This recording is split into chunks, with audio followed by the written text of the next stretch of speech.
माननीय पोलीस अधीक्षक श्री संदीप सिंह गिल यांनी एक मोहीम आखली आहे की या आठवड्यामध्ये अग्निशस्त्र बाळगणाऱ्या इसमावर कारवाई करण्याबाबतची। त्या अनुषंगाने आमचे DB पथकाचे प्रमुख सपोनी केकान आणि त्यांची संपूर्ण टीम यांनी माहिती काढली। मिळालेल्या माहितीच्या आधारे मोहम्मद हलीम मंसुरी हा त्याच्या पंक्चर दुकानामध्ये अग्निशस्त्र बाळगून असल्याची त्यांना खबर मिळाली। त्या खबरेवरून टीमने त्यांना ताब्यात घेतलं।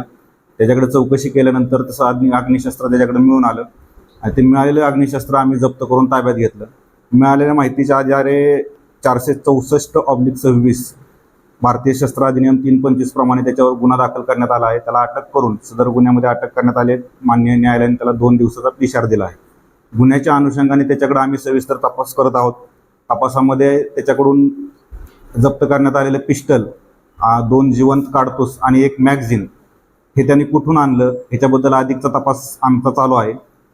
याच्याकडून आणखी काही गुन्हे उघडकीत होतात का किंवा यांना आणखी अशाच प्रकारे कुणाला पिस्टल वगैरे पुरवलेत काय याच्याबद्दलही आम्ही तपास करत आहोत। सदरचा आरोपी हा